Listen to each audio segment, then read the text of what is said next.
Welcome back to CAN, Caribbean Affiliate News. My name is Stefan Samuel. This segment is sponsored by Leica Mobile. Obama cancels Moscow meeting with Putin over Snowden. U.S. President Barack Obama has canceled the meeting with the President Vladimir Putin in Moscow, which was scheduled for September. The move comes after Russia's recent decision to grant temporary asylum to NSA leaker Edward Snowden. The U.S. decision is seemingly a diplomatic snub to Russia amid heightened tensions between the two countries over recent issues listed by the White House as missile defense and arms control, trade and commercial relations, global security issues and human rights, and civil society in the last 12 months. Russia's disappointing decision to grant Edward Snowden temporary asylum was also a factor that we considered in assessing the current state of our bilateral relationship, Washington said in a statement. The cancellation comes just after President Obama expressed his disappointment on Snowden's asylum and talked to Moscow slipping into Cold War mode despite his calls for negotiations. Edward Snowden, whose U.S. passport has been revoked, was granted 1 year's temporary asylum in Russia last Thursday, finally leaving the confines of the Moscow airport where he has been holed up since June 23rd. His new residence permit allows the former CIA employee to work and freely travel all across Russia. Obama has also voiced antipathy towards Russian legislation against gay rights activism, saying that on The Tonight Show that he has no patience for countries that try to treat gays and lesbians and transgendered persons in ways that intimidate them or are harmful for them. The last 2 times the leaders met was in June at the G8 summit in Ireland. The G20 summit will be held on September 5th to 6th, with the U.S. deeming it sensible to still attend as the annual gathering brings together the world's largest economies. Obama said that it makes sense for the U.S. to have high-level representation at the event. In Washington, the Justice Department has filed sealed criminal charges against a number of suspects in the attack on the U.S. consulate in Benghazi that killed the U.S. ambassador to Libya and 3 other Americans, according to the people familiar with the matter. One of those charged, according to these people, is Ahmed Abu Khatallah, founder of Libya's Islamist militia Ansar al-Sharia. Mr. Abu Khatallah was seen at the compound when it was overrun, according to intelligence officials.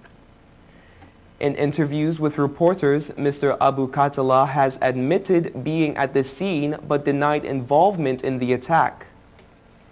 A Justice Department spokesman, Andrew Ames, said the investigation is continuing. It has been and remains a top priority, he said, declining to comment further. Earlier this year, Attorney General Eric Holder told Congress investigators were making good progress on the case but declined to other specifics.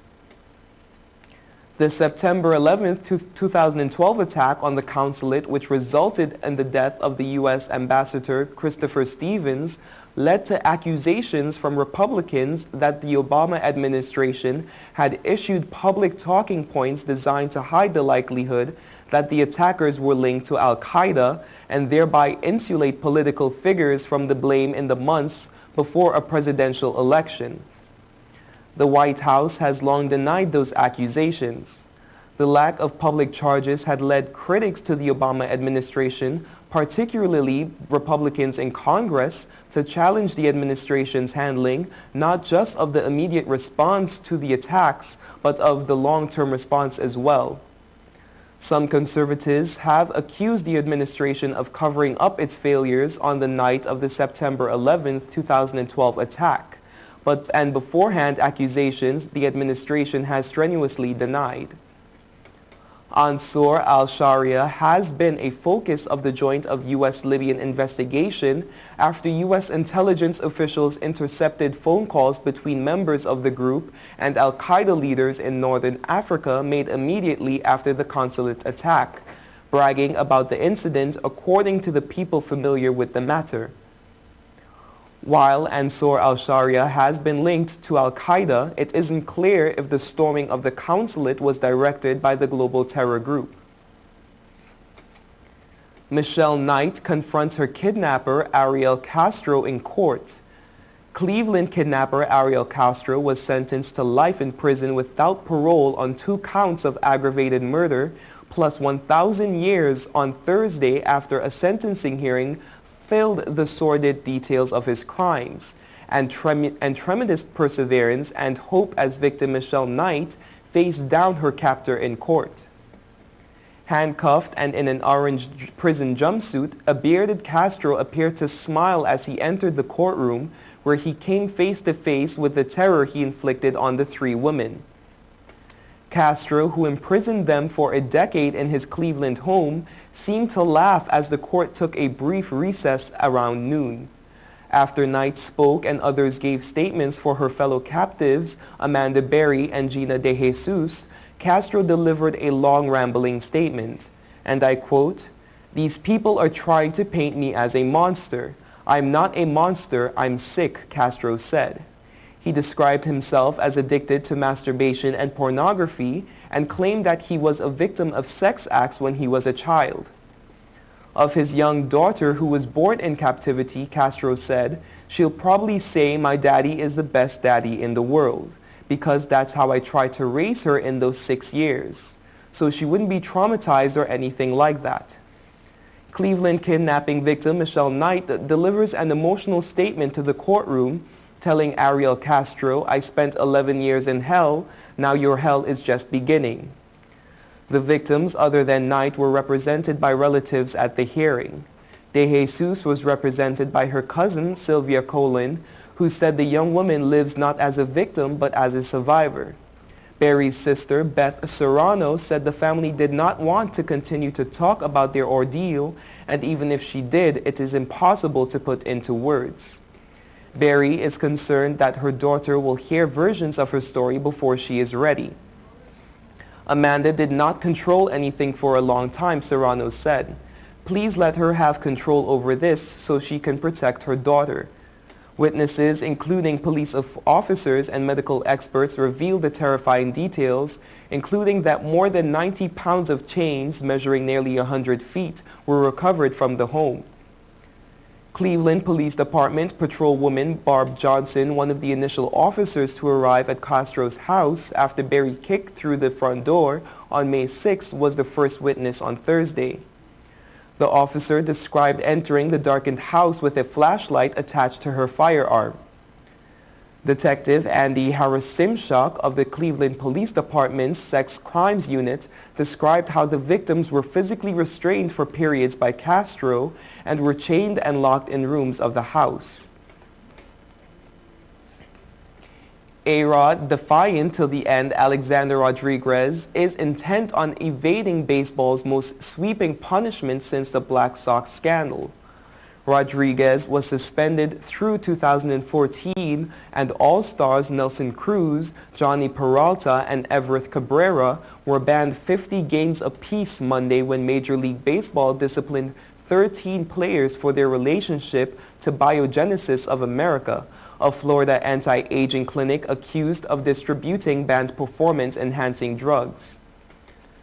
The Harshett penalty was reserved for Rodriguez, the New York Yankees slugger, a 3-time most valuable player and baseball's highest-paid star.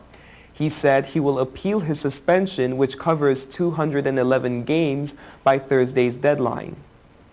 And since arbitrators Frederick Horowitz isn't expected to rule until November or December at the earliest, Rodriguez was free to make his season debut Monday night and play the rest of the year.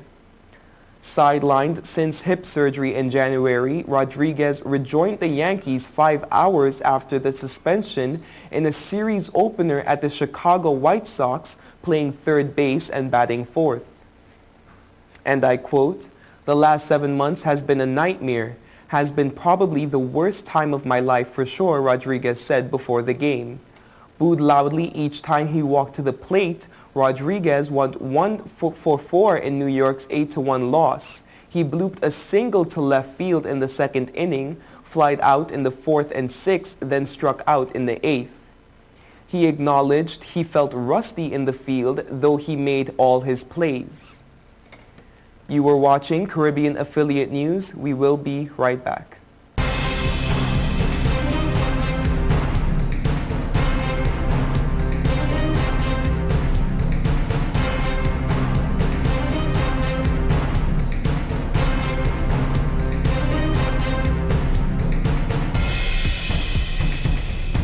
Hey, excuse me, if you see me smiling, that's 'cause I'm chilling on Total Caribbean Network.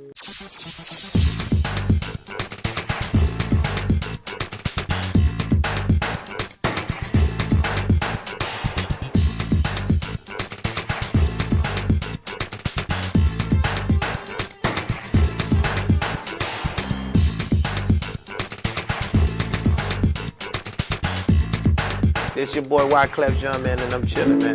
Total Caribbean Network. Man, I love their style. Whoa, whoa, whoa, whoa, whoa, whoa.